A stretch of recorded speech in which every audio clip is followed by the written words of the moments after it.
Tüm dünyada en çok okunan masallar hangileri sizce? Kül Kedisi mi? Yoksa Uyuyan Güzel mi? Hayır. Bu masalların hiçbiri gerçek satış rakamlarıyla boy ölçüşemez. Çünkü en çok satılan masal hiçbir kitapta yazmıyor. Ağızdan ağıza fısıldanıyor. Kalpten kalbe geçiyor ve o masal şu: bir gün değişecek. Ben Mustafa Çay. Bugün o masalın anatomisi üzerine konuşacağız.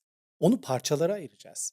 İçindeki mekanizmaları inceleyeceğiz ve belki de ilk kez bu masalın size nelere mal olduğunu gerçekten göreceksiniz. Toksik ilişkiler üzerine yazılmış yüzlerce kitap, araştırma ve onlarca klinik çalışma var. Her biri farklı bir şey söylüyor gibi görünse de aslında hepsinde de ortak bir nokta var. İnsanlar kendilerine iyi gelmeyen şeylerden bile kolay kolay vazgeçemiyor. Sigara içen biri bunun zararlı olduğunu biliyor ama yine de içiyor. Kumarbaz kazanamayacağını kesin olarak biliyor fakat oynuyor. Ve toksik bir ilişkide olan biri de çoğu zaman o ilişkinin kendisine iyi gelmediğini biliyor ama buna rağmen yine de orada kalmaya devam ediyor. Peki neden? Bu sorunun cevabı yüzeysel bir öz saygı eksikliği ya da kendini sevmemek gibi bir açıklamayla geçiştirilemez. Bu çok daha derin bir şey. Nörobiyolojik bir şey var. Evrimsel bir şey ve bugün tam olarak bunun derinliğine ineceğiz. Odak noktamız şu olacak: İnsan neden kendisine zarar veren bir şeye bu kadar sıkı sıkıya tutunur? Ve bu sarılışın altında gerçekten ne yatar? Umut kelimesini düşünelim şimdi biraz. Türkçe'de umut istemek, arzulamak kökünden geliyor. Dilimizde bu kelime hep pozitif bir çağrışım taşıdı. Umut hayatın yakıtıdır. Umut sabahın habercisi. Umut fakirin ekmeği gibi. İngilizce'de hope kelimesi eski İngilizce'deki hopian kökünden geliyor.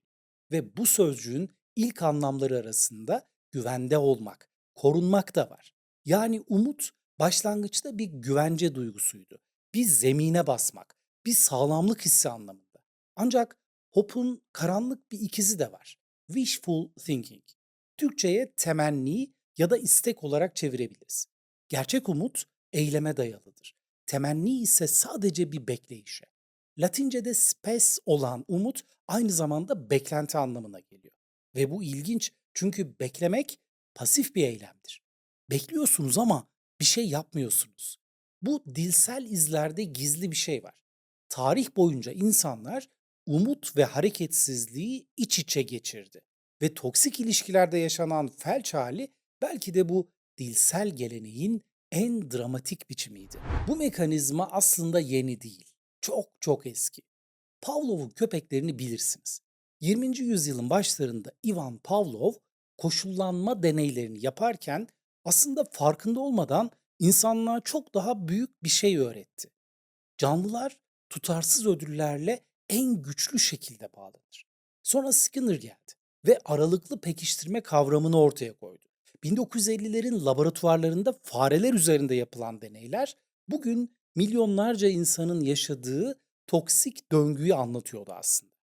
Skinner şunu keşfetti: eğer bir fare kolu her çektiğinde yiyecek alırsa bir süre sonra kolu çekmeyi bırakır. Çünkü sonuç tahmin edilebilirdir ve beyin bunu sıradan bir hale getirir. Ama kol bazen yiyecek verir, bazen vermezse fare o kolu çekmeyi bırakmaz. Saatlerce çeker. Yorulana, tükenene kadar yapar bunu ve o farenin gözlerindeki ışık yavaş yavaş söner.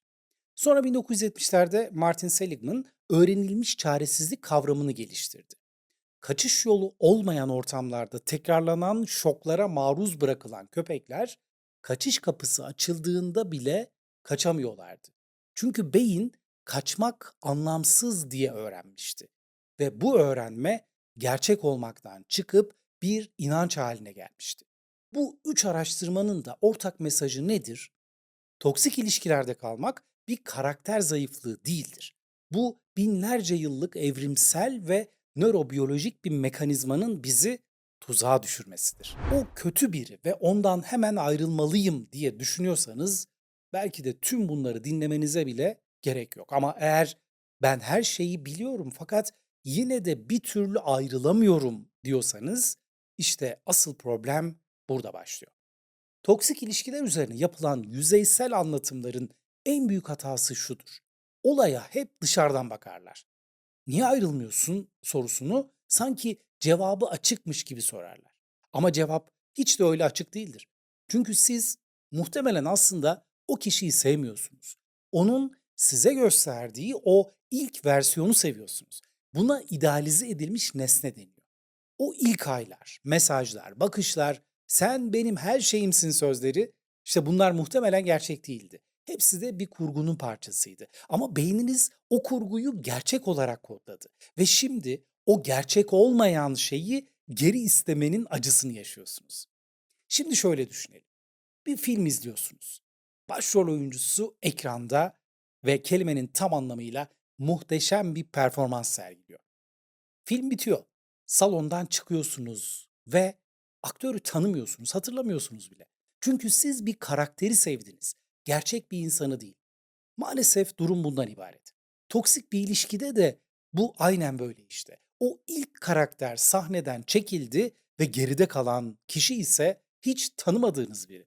Ve işte o yüzden ayrılamayanlar aslında "Ben bırakamıyorum" demiyor.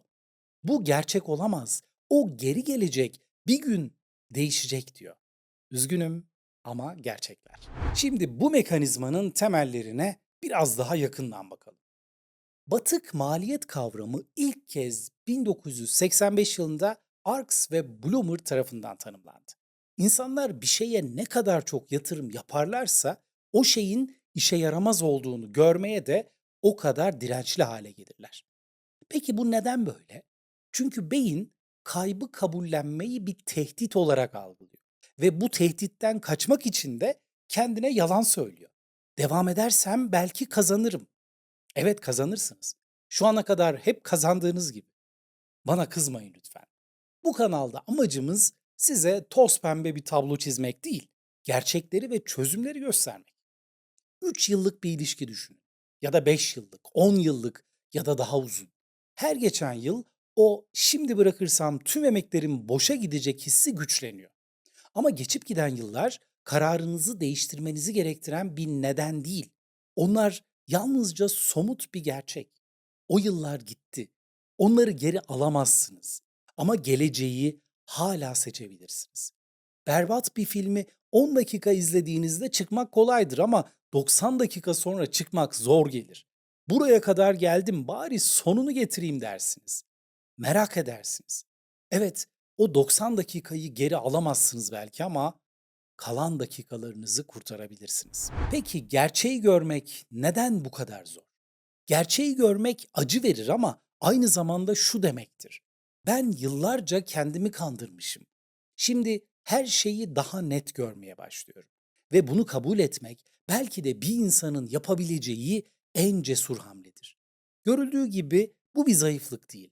Bu beynin sizi acıdan koruma mekanizması. İnkar en ilkel savunma refleksimizdir. Ama her savunma refleksinin de bir bedeli vardır. Ve bu refleksin bedeli geçip giden zamandır. Şimdi bir an için durun ve kendinize şunu sorun: Eğer 10 yıl sonraya gidebilseydiniz ve kendinizi görebilseydiniz, orada kimi görürdünüz acaba? Hala aynı odada, aynı sıkışmış döngüde, aynı umutla mı? Yoksa güneşin içinizi ısıttığı bir yerde derin bir nefes alırken mi? Peki o ikinci sahneye ulaşmak için neler gerekiyor? Aslında tek bir şey: umudu gömmek ve gerçeklere tutunmak. Evet, o değişecek umudunu tamamen kalıcı olarak ve merhametle gömmekten söz ediyoruz. Bu acımasızlık değil, bu kendinize yapabileceğiniz en büyük iyilik. Çünkü o umut sizi yaşatmıyor, sizi uyutuyor. Bugün birlikte bir harita çizmeye çalıştık. Nörobiyolojinin aralıklı ödül mekanizmasından Skinner'ın laboratuvarına, batık maliyet yanılgısından hayalet sevgiye kadar. Her katman aynı gerçeği farklı bir dille söyledi. Siz bu döngüde kalıyorsanız bu sizin suçunuz değil. Ama döngüden çıkmak, bu neredeyse tamamen sizin sorumluluğunuzda. Bu yolculuk herkes için aynı değil muhakkak. Kimileri için ilk adım bir terapistle konuşmak, kimileri için o telefonu kapatmak, Kimileri için de sadece bunları dinledikten sonra evet, bu benim demektir. Ama ortak başlangıç noktası o masalı dinlemeyi bırakmaktır. Bir gün değişecek masalını. Çünkü o masal güzel görünüyor belki ama içinde tüketilmiş yıllar, susturulmuş sesler ve vazgeçilmiş hayaller var. Siz o masalın kahramanı değildiniz, kurbanıydınız. Ama artık bir kurban olarak yaşamak zorunda değilsiniz.